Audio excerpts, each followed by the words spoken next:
Hi guys, just finished watching Shameless, the US version, and last episode finally um, took me so long to watch it. I mean, like I started back when I was still in my final year in secondary school, so it would have been 18, and I'm 26 now. So 8 years, there was a lot of stop starting, and then like family members watching stuff, and not really getting into it. Then deciding, oh, we actually like this. It's actually kind of funny, and then I was convincing them by going, look, I haven't got long left. I have to, not as in I haven't got long left to live, but I haven't got too long left to watch. And I felt like I'd make a video on this because man, what a series! Like put it up on YouTube as a short, but what a great series! In all honesty, like you would struggle to find a series that can go for 11 seasons and still keep you interested. You can kind of go, yeah, some seasons not as good as the others. Fair enough, I get you, but nah, look, brilliant series. Tried the English one, was a bit grim and miserable. Not that the US one isn't, but I said it before, but it's like when the problems are further away, you can kind of go, oh yeah, it's not that bad. Britain is too similar to Ireland, so you're kind of like, reminds me of all the miserable shit about Ireland. Plus, the characters are the same, and storylines I think are the same as well. But it's like when they remake Hamlet, they can only go about it a certain way. They can only change it so much, or The Great Gatsby. But no, like brilliant series, really good, and it really makes you care about characters that aren't upstanding members of society, but you feel for them. You understand their daily struggle. You think to yourself, yeah, look, their days are shit. They're just trying to get by, and I can kind of relate to that in a way. You know what I mean? Unless you're super rich, you know, um, you probably won't be able to. If you're super rich, you won't be able to relate to it. But there will be spoilers alert. I'm gonna if you guys would like me to do each character, throughout the series, happily do that. But in this, I'm just gonna give like a synopsis or a summary of what it is. So in the UK version, it's set somewhere in northern England, the deprived area, and a lad I was talking to, Scott Ames, great fella. Used to be Mountain the Climb podcast, but he's changed it to his name. And I've been chatting to him recently. He's from the northwest, Wigan. I have a Wigan jersey actually, so if he ever does appear on the channel, I'll have to crack that out. Don't know if he's a rugby league fan, but he's from the northwest. So.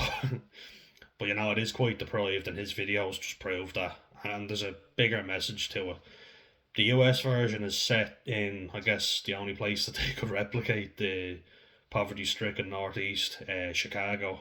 Chicago. It's like Chicago. The way they say cars or car, and it's a funny accent. It's the Midwest. You always think of it like, well, I mean, you probably don't, but I used to always think of New York, Massachusetts, and Chicago as being on the East Coast, but Chicago's not. Like it's actually near Canada, and it's right on the border with it. Then you've got above it Milwaukee, Wisconsin, um, home of Jeffrey Dahmer. It's such a funny accent. Anybody ever see the documentary about Jeffrey Dahmer? Another good series.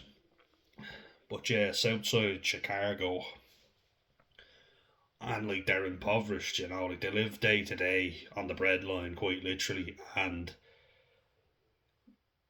they're growing up in a big family. So you have Frank Gallagher. It's Gallagher, FYI, guys. I'm just gonna pick you up on it. I have to. I'm sorry, prick alert. But I just keep hearing people butchering Irish names and like no more, no more. I heard it in the English version as well, where they call him Gallagher. So it's Gallagher and then Gallagher. It's like Gallagher. We don't pronounce the second G, only one G, my G. It's just like the lad who plays Ian. Cameron Monaghan, not Monaghan. I'm hearing a lot of people calling him Monaghan, but Monaghan. In this case, the only G is silent. Monaghan Gallagher. Got it? Good. Pronounce those G's. But you've got Frank Gallagher, who is the patriarch. He's the father, and he is a reprobate, put it that way. But you still love him, you know what I mean? Like, he's a drug addicted alcoholic who does unsavory things. Like, he's a despicable human being when you actually think about it, but you can't help but love him. I mean, he's my favourite character. Just the shit that he comes out with is so funny. Um, the mother, Monica, left, and she's bipolar. And mental illness will kind of run throughout the series. Each season, you kind of build on it more, you know, because when they're younger, it's kind of a bit different. But as it goes on, they kind of build on it, and I think they do a good job. Sometimes they overdo it and they glamorize it a little bit, which I will say. But now, all in all, like, for a series to go that long, anything I say that's critical will just be minor, because all in all, I loved it. I thought it was very well made. Have to give credit where it's due. Sorry, beard's getting a bit long. I'm thinking of shaving it, at least trimming it back, but it's getting a bit lumberjacky. Although it's took me long enough to get it this length, so I don't know.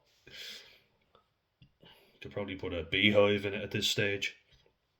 But yeah, you've got Frank, who is, well, he's not the head of the household, even though he likes to think he is, but he spends his days, you know, scrimping and scraping to find whatever money he can to score Percocets, Vicodin, whatever opiates he can get his hands on. He pretty much does every drug under the sun, and then goes to the alibi room, which is the local watering hole. You know, it's like a dive bar where everybody goes to just waste their days drinking, pretty much. We all know those types of bars, don't we? Where you've got like your three or four regulars who keep the place going. That's where Kermit and Tommy hang out, and they're two other drunks. But in terms of the Gallagher family, you've got Fiona, who is, she's like a single mother, but she's the oldest sister. And she looks after everybody, makes sure that they have everything they need. She's like the mammy of the group, although she hasn't had any training on how to be a good parent. She just naturally has those motherly instincts, um, which I think is quite an attractive quality in a woman. FYI, I just think, like, you know, that maternal instinct which Monica clearly didn't have, and Frank certainly had no paternal instinct. That's for sure. And like, you do feel for Fiona throughout all the series because she's doing her best, but she struggles because it's just hard, you know. Like, she was never trained on how to do it. She just was a naturally empathetic person who did whatever shitty job she could to provide for the family. Um, then you've got Lip Philip Gallagher, who it's very hard to have sympathy towards him in a lot of ways. You know, you're thinking to yourself, he's a likable character. He is, but he's a genius. Like, I think he some parts I'm rusty on because, as I say, 8 years. But put it this way: every school and university in the states were offering him scholarships. You know, like, he was such a smart kid, and MIT in the series offered him a scholarship, and you're there thinking to yourself, take it. He's very self sabotaging, would be the only way of describing him. You know, he is a glutton for punishment, and a lot of them are. You know, a lot of them are their own worst enemies. Um, None more so than Frank, of course. But Ian just seems to kind of go. Sorry, not Ian. Lip just seems to kind of go. A guy from the south side of Chicago will never amount to anything, and everybody's like, "No, you have so much fucking potential. Don't waste it." And ultimately, like, at the end, I said spoiler alert, but he does waste his potential. You know, he really does, and he frustrates the fuck out of you, but you still like him, and that's the thing about a lot of the characters. You only care so much because you want them to have a good life. Um, and he develops alcoholism. He chain smokes. Um, runs all the time and is in good nick. Like really, he's built like a gymnast. Jeremy Allen White, FYI, he jarred out. He's in good shape. He's also in The Bear, which I thought was a good series. But Jesus, Jeremy, take a break from really stressful series because you're in a few of them now. The Bear was a fucking hard watch at times. Also set in Southside Chicago. FYI. Then you have Ian, played by Cameron Monaghan. And now the family are supposed to be Irish American, but there's actually very few Irish Americans in the whole series. But Cameron Monaghan, there's no denying that carrot top. He's definitely Irish. And Ian is a, how do we even put it? Like he's a caring character. He is. Um, and he's a good guy. He becomes quite unlikable, I think, in season eight and not, and he's out of most of season nine. He goes to prison. He's bipolar. He was training to be a state trooper. Um, he was in the army for a bit, and yeah, always had quite good fitness. Always exercised a lot, but then you can see his mental health taking a decline. And he starts dating Mickey Milkovich. The Milkoviches are a bad family. Like there's just not that the Gallaghers are any better, but the Milkoviches are like the white trash. Put it that way. They're seen as like scum of the earth. The Gallaghers are seen as like Frank's a waste of space, but the kids turned out okay. But the Milkoviches are seen as like rodents or rats, breeding all the time. They've a lot of swastikas tattooed on them and neo-Nazi tattoos. Like they're real neo-Nazi white supremacist types. Um, and they're kind of feared because there's so many of them. You never know which one's going to get you. Terry, the dad, is racist, homophobic, everything you can imagine. But Mickey ends up being gay, much to the dismay of Terry. And him and Ian start going out, and can be quite a toxic relationship because Mickey's not very good with his emotions. You know what I mean? So it's kind of something that you're like, how does this work exactly? But Ian's like the more caring and feminine one in the relationship, whereas Mickey's the more volatile one. And I found Ian overall as a likable character, but he becomes quite annoying. Then again, his mania kind of takes hold, and he gets into a lot of trouble. He kidnaps Mickey's Russian bride's child, Yevgeny, which I think is Eugene in Russian. Svetlana, who he had to marry to make his dad and her happy, because she knew how his dad would react if. I think as she said it, she goes, "I don't care that you're a fudge packer," all this derogatory stuff. But Mickey and Ian finally get together and embrace their love for each other, but it's quite a volatile relationship at times, and that's kind of a theme throughout. You have Debbie. I found Debbie to be very annoying. It was a hard watch at times with Debbie, because she starts out kind of innocent and sweet, and kind of naive throughout some of the episodes, but then she gets she's quite emotionally manipulative, and a lot of them are. As I say, a lot of them are their own worst enemies, but she tells he's not even her boyfriend at the time, a lad she fancies called Derek, that she is on the pill so she can't get pregnant because she wants him to knock her up and then have a baby, and then because she fancies him and she wants to hold something over him. And she ends up doing that, and then that comes up where she blackmails Derek's future wife in future episodes to come, and you're kind of there thinking to yourself, she's not really a great person. A lot of them aren't. Some of them you kind of cut slack, like Ian. His mania takes hold, and he still doesn't do. He's not cunning and despicable.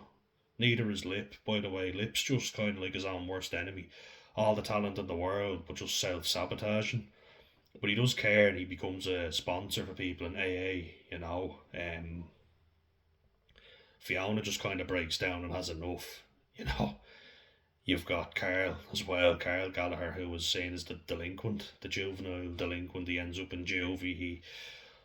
See, I found him quite annoying as well. There's good characters in it that make a good series, but you're kind of there thinking Carl's supposed to. I don't know if he's kind of the wannabe tough guy who gets a hard dose of reality. He's always in trouble. The school kick him out. Then he's like a bully, but he's a little twerp as well. At the end of the day, like there's nothing very intimidating about him. He's kind of goofy looking. Kind of reminded me of Sid from Toy Story. Um, I think the actor's name is Ethan Kotoski. But yeah, kind of when he was younger, especially reminded me of Sid the Sloth, Sid from Toy Story. But he joins the army, and then he's always going out in his fucking army gear, even when he's not training. He's always going out in his police uniform. When he dresses up as a black gangster, I thought, oh, that's like cultural appropriation. But the state of him, he gets cornrows and starts speaking like a hood rat, for want of a better word. What's up, West Side?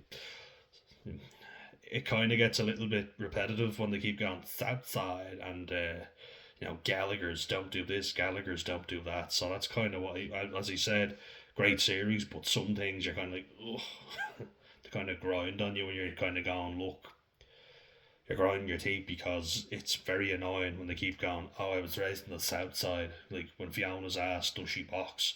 And she's like, no, but I grew up on the South Side. You're kind of like, oh, for fuck's this shit again. It does get very annoying, but as I say, I had to know what happened in the end. Smoothly for me.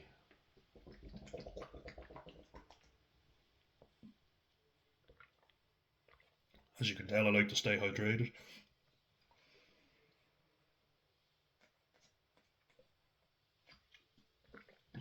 Don't mind me. Shake that up a little.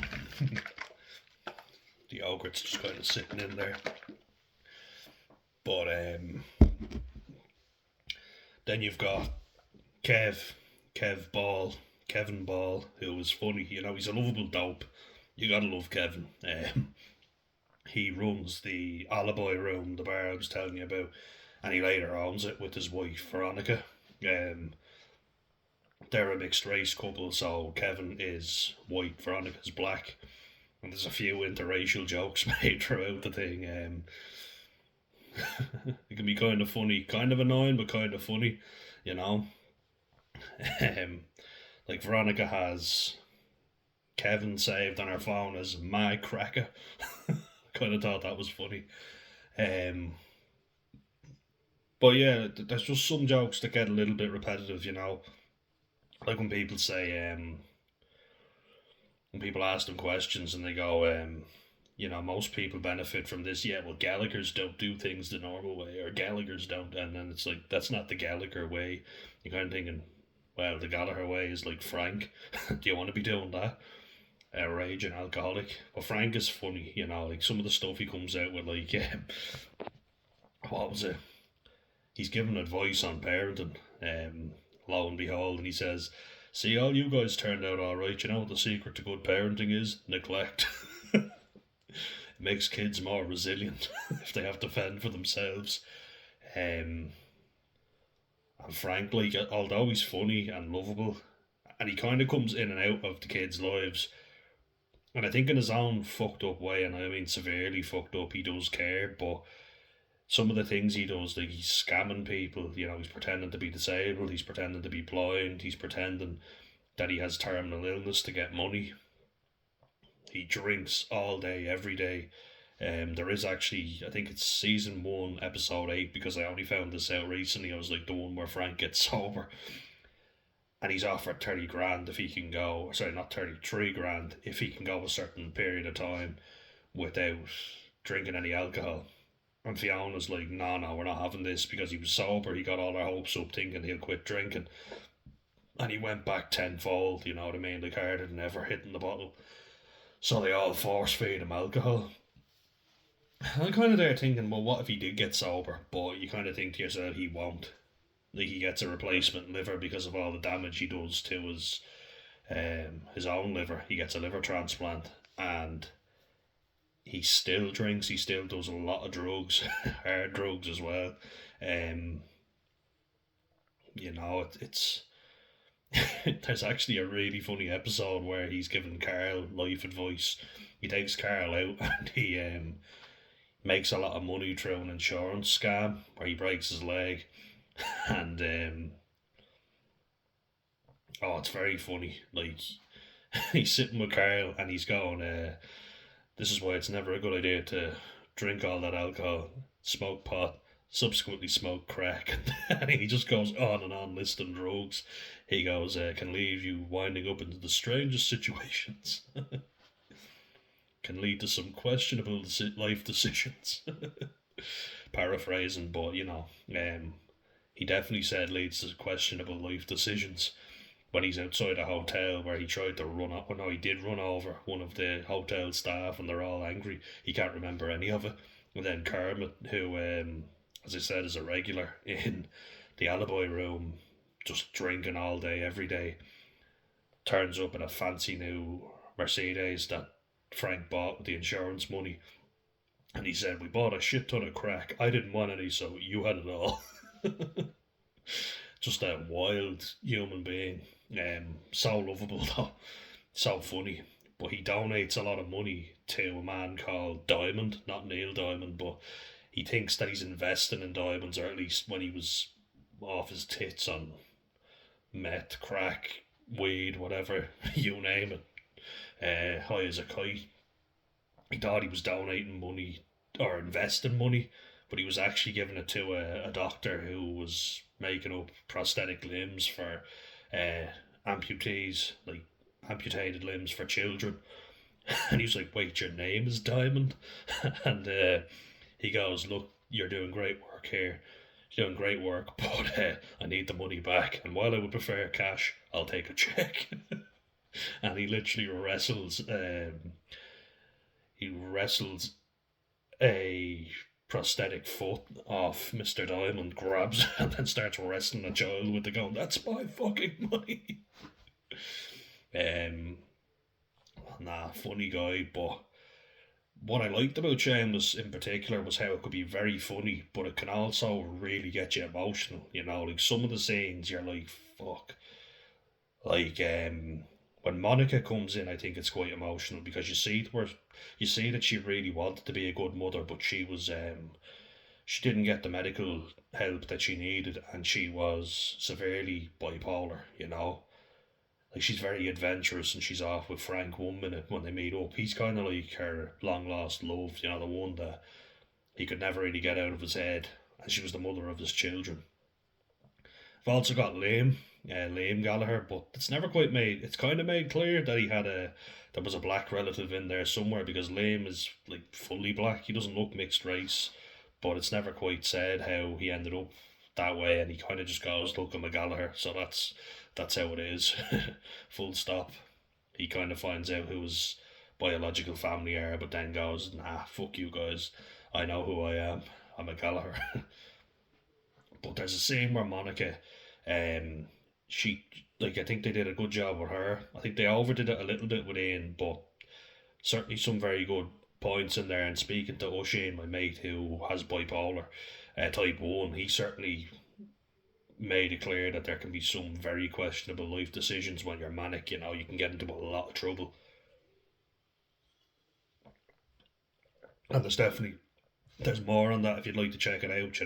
We did a 2-part interview, which I think you'd really enjoy if you're into mental health. But Monica slashes her wrists and is lying on the kitchen floor, and Fiona's boyfriend at the time, Steve, Jimmy, that's a whole different story. Justin Chapman's character, he's like, "Oh Jesus Christ, Monica, you all right?" They put some pressure on it, and she's lying there crying, and it's a very emotional scene. Everybody's crying, everybody's upset. It's very well done. I thought to myself, you feel for her. You're like, she wanted to do better, but she just didn't know how. Frank, you kind of think, I don't know. He was always a bit of a bad egg, but when you see his mother coming into it, she's not a very good person either. Grammy, she's funny. Grandma Gallagher. um, when she starts attacking John Cusack's character, Frank starts going out with her. She's like an agoraphobic neighbour. John Cusack, in Shameless, my brother hated her. I don't really mind her that much. My brother really, he said he wouldn't watch it when she was in it, and then when she was out of the series, um, he was like, "Grand, I'll watch it." I think she left season three, if I'm not mistaken. Um, but yeah, she was agoraphobic, and Frank kind of said he'd nurse her back to health, and she's sexually adventurous, put it that way. Even though she's in the house all the time. Lip goes out with her daughter Karen, um, and Karen's a bit of a spoiled brat, you know. Um, she wants a car, but she has to pretend to be like a really good little Christian girl, and her dad is played by Bill Murray's brother Joel. Eddie. Eddie just screams at her, "Whores don't get cars." Um, and then he kills himself. It's quite a miserable scene, but he doesn't last very long in it. You know, Karen just it's a lot of very bad characters. You know, like they just behave in such strange ways. But Karen goes to Eddie's grave, her dad, like her own father, and pisses on the fucking grave and everything. Like, and you're there thinking, wow. Um, she also sleeps with Frank to make Lip jealous. William H Macy does a great job, just FYI, of playing Frank. You know, really great character, all in all.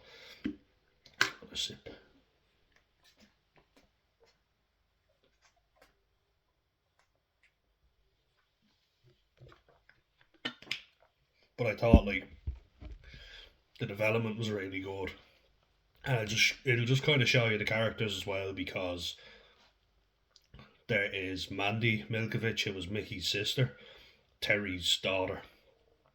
You kind of feel for her as well. Like she's really into Ian, but Ian kind of says, you know, he's gay, so he kind of tiptoes around it. And this is before he starts going out with Mickey, her brother. He's kind of like, "Nah, look, I'm good." And she's like, "Oh, you're not into me. I'm gonna get my brothers to beat you up and all this stuff." And he's like, "No, I'm gay." And then they kind of sort their differences out, but remain friends. And then she starts going out with Lip, but she runs Karen over and makes Karen not brain dead, but you know, not far from it. Like, she's not completely brain dead, but she's severely handicapped. Like, she can talk, but it's not great. You know, it's little words here and there. Doesn't make any sense, but they move off somewhere else and they move away. Kind of don't want to talk about the side characters too much, but yeah, it's very well made. But you're kind of there thinking to yourself, Fiona Fiona has a lot of men throughout the series. Like, I was kind of hoping that with Emmy Rossum did a good job playing her as well. She's not in the last season, which I've just finished watching. It's kind of like, oh, where's Fiona? You know, kind of a pivotal character. But she seems to blame men, especially in the last couple of seasons. And you're like, clearly you're doing something wrong. Like, it seems like she's kind of allowed to do what she wants, but then she's always checking up on men to see if they're cheating on her, but says relax if they get a bit jealous. And I'm like, look, don't be flirting with other men. But then she's checking phones, and Richard Flood, the Irish actor, comes into it for a little bit, from The Gone. If anybody ever watched that, wasn't in it for very long though. You kind of think with Fiona, she is definitely her own worst enemy. You know, she goes out with a lot of different people. She gets married very soon. Like, Frank is kind of in and out, so like Frank's love interest, Monica will always be like, I think, the true love, even if he doesn't say it. Then he meets a terminally ill doctor, Bianca, who everybody says like she never would have gone out with him if she wasn't terminally ill, but he kind of shows her how to live freely because she's very by the book. She's quite attractive. She's also quite intelligent, but she just starts crying and says, "I never lived a life." you know.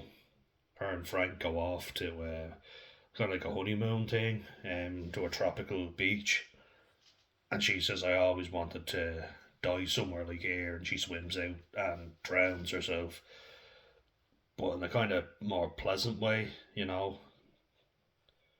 But yeah, Frank kind of has loads of different women on the go. He's always sponging off them. John Cusack's character as well. I can never remember her name. She was from way, way back. I remember her daughter Karen and Eddie, weirdly enough, but I know it's John Cusack anyway. How would you? You'd always know John Cusack. John Cusack's sister. But yeah, like it's kind of like with Frank, you know, he's just sex, drugs, rock and roll. That's all he cares about though, is getting his daily fix, and he will go to any lengths to do it, you know. So you just ask, like, the common theme is mental illness, and I think Fiona shows that a lot. Like she really is trying to fill a void. She's quite impulsive with relationships. Like she meets Steve, Justin Chatwin's character, but then he's also called Jimmy, you know, and that's how she knows him. And he's from a well-to-do family. He was doing medical studies. He's an intelligent guy, but he resorts to stealing cars. And Fiona meets his family. His dad's a doctor, you know, but things have kind of gone tits up for the family. Um, I found it kind of weird because it's almost as if she wanted him to be bad. She keeps saying how he doesn't get her and doesn't understand her lifestyle, and it almost seems like the relationship's going to fizzle out. And then when he tells her that he takes cars that aren't his and then sells them, and you know, and they get stripped for parts and they get redone, she almost seems to flip and go, "Oh yeah, um, that's cool enough for me. Now I love you. You know, now you get me." And you're kind of like, so he wasn't good enough for you when he seemed legitimate, but now that you find out that he's a thief, she kind of seems to want that. You know what I mean? And it's hard to have sympathy for her in that regard. Um, she goes out with him. She goes out with Gus, who is an attractive man. You know, he's in a band. They get married almost instantly. You know, and then almost instantly she cheats on him with Justin Chatwin's character. I thought Justin Chatwin, I think he's a pretty good actor, like, in fairness to him. I like him, and I liked his character as well. I feel like I was kind of annoyed when he left, because I thought he was a good character to have. He was in War of the Worlds as well. He was Tom Cruise's son, for anyone who doesn't know. He's been in other things as well, but I think he's an underrated actor. I think he was very good. Gus shows up though, her new fiance. They actually get married, and he becomes her actual husband, you know, in the registry office. Um, but yeah, almost instantly she cheats on him, and he gives her like his grandmother's ring, or you know, it's special to him anyway. And she can't seem to get her head around that, and she sells it, everything, like, you know. You kind of find it hard, like, you can't really have sympathy for her. Like, she has all these ideas about to be an entrepreneur and businesswoman. She's obviously intelligent, but just never had the material. But she has some very questionable behaviour. Like, she gets upset, decides to do a lot of drugs. Liam's only young at this stage. He finds a lot of coke. He, you know, thinks it's sugar or something. He dabs it on his tongue, and he has a fit. You know, he starts yeah, he starts going into a fit and passes out. You know, and has a seizure, because it's obviously cocaine. A child, nobody should be taking that shit, but especially not a child. And he has it in a high amount, and they forgive her though because of all that she's been through. And yeah, like, it's mad, but she seems to just fuck up time and time again. A lot of them do. But Fiona then goes out with Dermot Mulroney. I like Dermot Mulroney as well. I think he's a good actor. And I mean, in the series, he's a likable guy. Like, I mean, when you see him, he's a heroin addict, like, recovering, but he has relapses as well. He's a young kid. Um, and it kind of seems like a bit hypocritical of Fiona. Like, she's a likable character for the most part, but Dermot Mulroney's character is called Sean, and Sean runs a diner called Patsy's Pies, and he's trying to stay on the straight and narrow. He goes to meetings and all, and he looks after Fiona. He does, but he's kind of saying, "No, we should not get together because I'm not a good human being. I'm a toxic fella." But he looks after her. He even when Carl's in a gang and trying like cultural appropriating to the max, but selling drugs. Sean gets him out of the situation by going up, paying off the drug dealers, but literally handing over his own clothes and going back bollock naked. He helps Carl out big time and embarrasses himself doing it, hands his shoes over to them, and everything in order to get Carl's debts paid. Like he pays for the debts and everything, you know. But because he relapses, she kind of goes, "Oh, you're a piece of shit. You're such a bad human being." Where she leaves a gun lying, or I think it's Carl leaves a gun lying around, and Sean's kid finds it, and he's obviously scared shitless. Like, oh my god, my kid could have killed himself with that gun, and yeah, but it's kind of like no sympathy for him. And I mean, he brought her up. He gave her Patsy's Pies. He made her the manager. Um, Everybody said, "Oh, it's nepotism because you're fucking the boss." But he gave her a lot of chances, and I feel like it was kind of spat back in his face. He moved away. They got married as well, which is obviously not a good idea. And then she kind of tries to run the place. She tries to better herself. She buys a building, an apartment building, which she tries to make a living out of. And she's doing her best, like she's trying, but it doesn't work. She meets Richard Flood. Ford Kellogg was his name in the series, but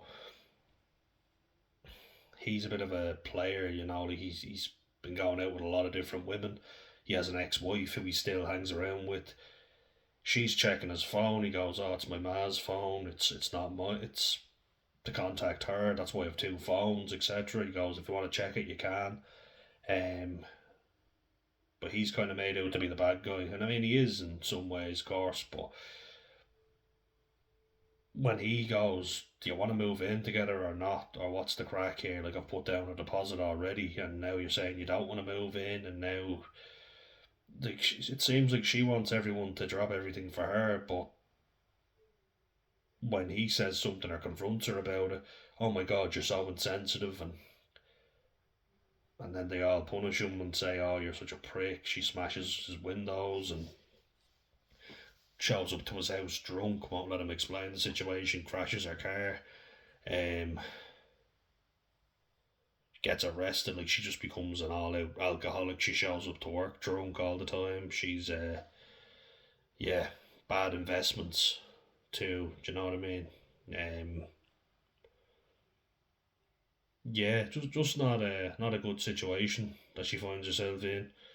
And like Kev and Veronica look after them as best they can, and yeah, they just try to watch over them. Like they help out. They're kind of like family in a way.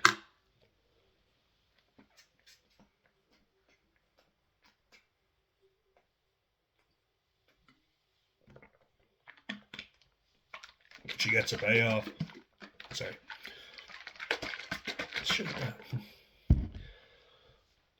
you kind of want things to work out for her though. Like as I say, she has had a hard life, and she did raise the kids. Um, but she just kind of goes fuck it, hits the fuck it button, and yeah, goes like starts hating men because they all want sex from her. Yeah, drinks every day, comes into work drunk. She gets fired from her job. She gets a payout though, and the apartment building, because she was kind of forced into going into business with some fella. Then the building gets condemned. She gets 100 grand for the whole thing, so she's not left with nothing. But it's hard for her. Um, Yeah, it's kind of sad that she wasn't in the last season, but I think that was down to the actress herself, Emmy Rossum. And she did her best. Like, she was basically the mother, like, raising the kids, and Frank doesn't even acknowledge it. He says, I couldn't have raised them without you. And she's like, I did all of it, which she did. Um, yeah.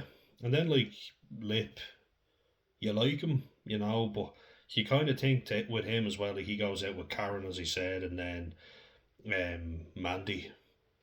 And Mandy, God love her, is going through a lot of problems. Terry, her dad, like the white trash dad, her and Mickey's dad, and to whoever else he happens to be the father of.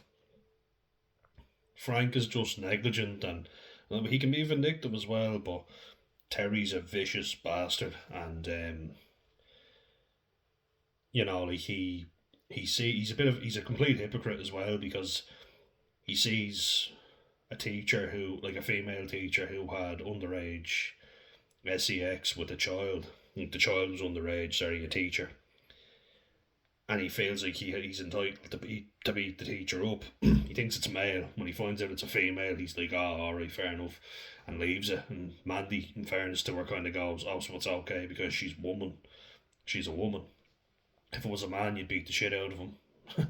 Double standards or what?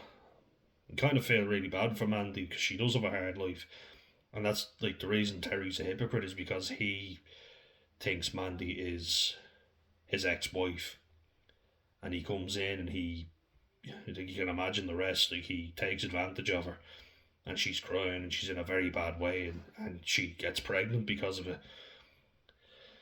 And she's kind of there going, "Oh my god, I don't know what I'm gonna do. Like, what a piece of shit he is." And he beats up Mickey as well, which was why Mickey probably isn't so sensitive, and Ian has to kind of get the best out of him whatever way he can.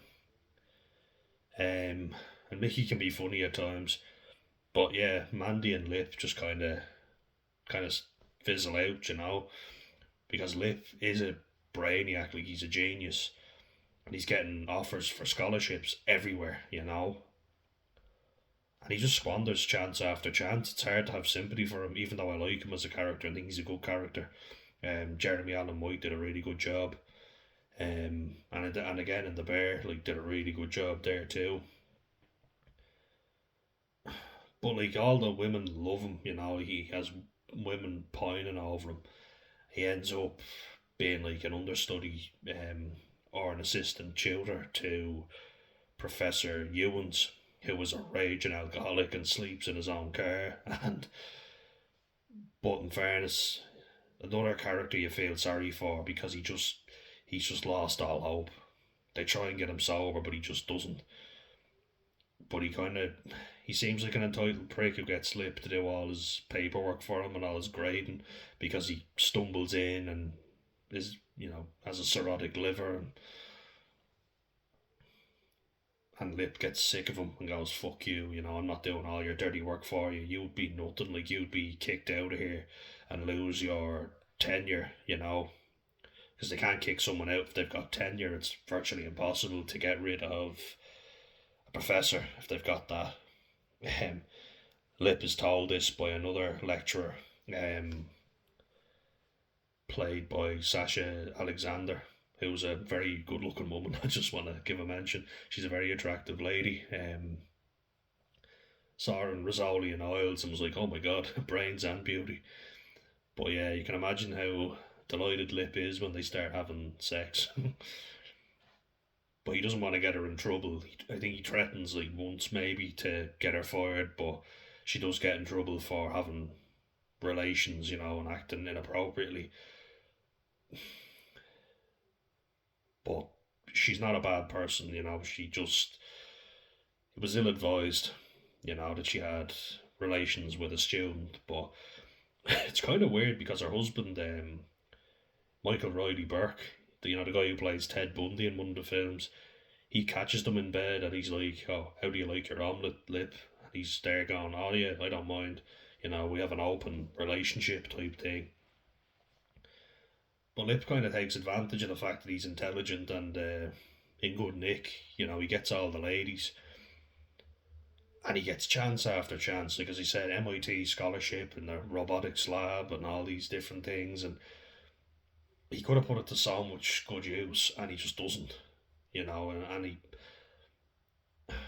there's something where he has to pay tuition. I'm not exactly sure what it was. I kind of lost. I kind of forgot what it was, But I'll do a character breakdown. Kind of doing it now, But I think to myself, it's kind of hard to have sympathy for him because he has everything going for him, and then he just keeps drinking. Professor Ewans gets him into rehab because he's just getting out of control. He blacks out and pisses himself. It's a very attractive young girl who, in fairness to her, is worried about him, and she calls an ambulance because she's concerned about him. And he gives out to her because he gets kicked out of his accommodation, having been previously kicked out of accommodation. And she just looks at him, asks, "Is he okay?" And he starts ripping her head off. And she said, "I called an ambulance because you blacked out and pissed yourself. I was worried sick about you." And she's a good looking and caring girl, you know what I mean? Like, you kind of think that she's a bit of a ditzy blonde, but she obviously cares about him. And he doesn't appreciate it, It's like she could have just left you there and you could have died, but she didn't. And you didn't appreciate that. You just had to go with her, you know what I mean?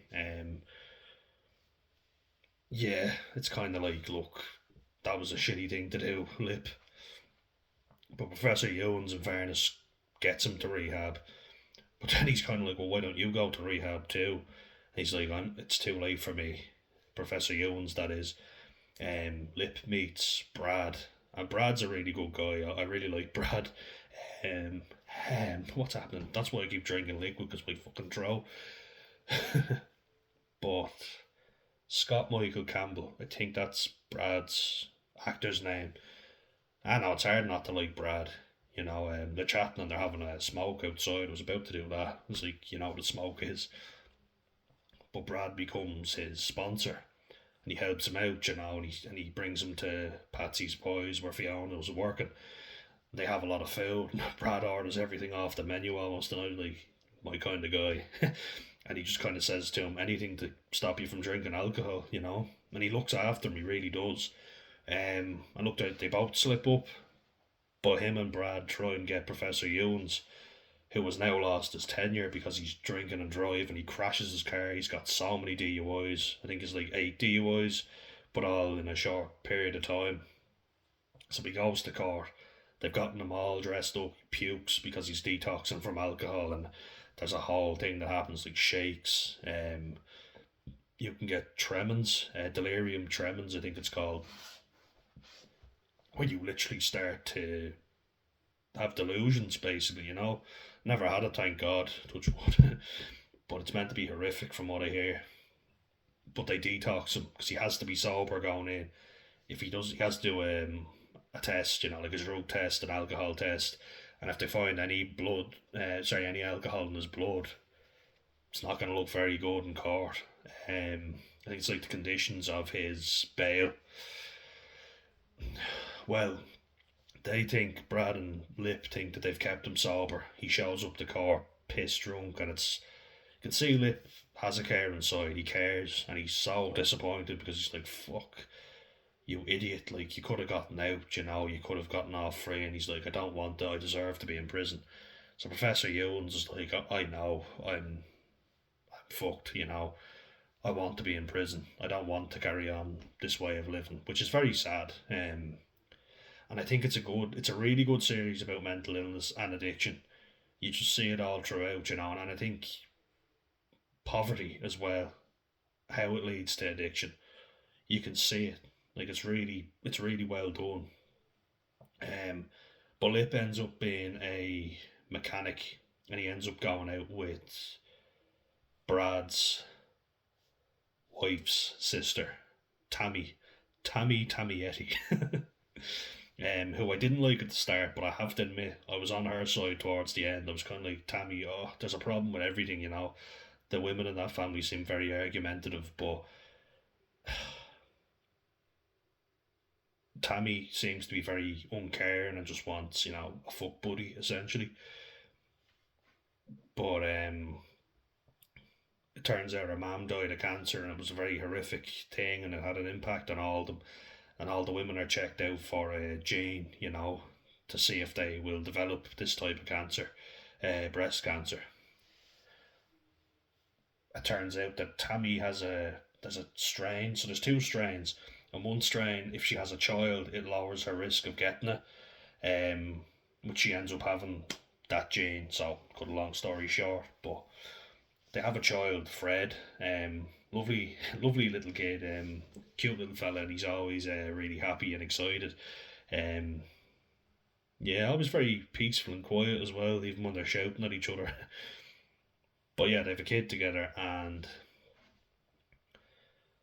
Tammy kind of grows on you afterwards. You're kind of like, oh, she's bitchy. Everything seems to be a problem. But then her dad offers them her grandmother's place in Milwaukee, Wisconsin, which is about a 2 hour drive from Chicago where they live. But it's a direct route. And it's kind of more isolated. It's not as urban and built up as where they were living in Chicago, but it's a lot safer. It's a nice big house, free. The dad's providing it, and you're kind of there thinking to yourself, a lovely house for you. It's in the family as well. It's Tammy's grandmother's. You're there with a new child. Move in. And I remember just thinking, and this scene really annoyed me because I knew what he was going to do, and I was like, "Oh, for fuck, don't fucking do that." So there was this wrecked old flat, like that a guy in the area was looking to rent out. His granddad had died in it, so he was looking to just rent it out for cheap. And Lip says, "I'll take it off your hands," without consulting Tammy. Said he didn't want to move, and you're like, why would you do that? You have to pay for this shithole. You have to do it up yourself. Um, this will come back to bite you in the arse, which it ultimately does. Um, and you're kind of like, why the fuck would you do that? That was stupid, really stupid. But he goes ahead and does it anyway. And she's right to be pissed off. Then they don't get the house in Milwaukee, and then they're looking to get money any way they can. He sells one of his really nice motorcycles that took him ages to do up, and he sold it for a fraction of what he could have sold it for because he needs quick money. Then he's trying to sell the old Gallagher house and split the money, which Debbie doesn't like, and she can be a spiteful little cow as well throughout the whole thing. But he meets with an estate agent because they've bought Veronica and Kevin's house, and they've bought another house, but they're looking to buy up 3 properties in the area. So Lip gets in contact with an estate agent who was buying up the other 2 houses. He's like, "Oh, would you fancy this one?" And she offers him 200 grand for it. He's like, "I was thinking more, 300 grand." She offers him 250 grand, and I'm kind of like, "That's halfway. That's pretty fair." He's like, "How about 275?" And it goes, and then they can't sell it, and then they end up having to sell it for like 75 grand. And you're like, you fucking idiot! Like, you just keep making bad decision after bad decision, you know. Um, but yeah, they're all they're all their own worst enemy. Put it that way. I'm gonna do a part two to this definitely, but I've just finished watching, and man, what a series! Really was a great watch. I'm so glad I finally finished it, but. Nah, it's probably up there as one of my favourites, if not my favourite. I can't actually think of one that was better. Maybe Brassic, with Joe Gilgun, but nah, Shameless US has to be up there. It was so good. Definitely warrants its own part two, and I'll be doing that one, breaking down more characters. But yeah, that's my review anyway of some of the characters in it, and hopefully do a few more. So thanks, guys. See you in the next one. Let me know if you'd like any more shameless content or series movie reviews. Cheers.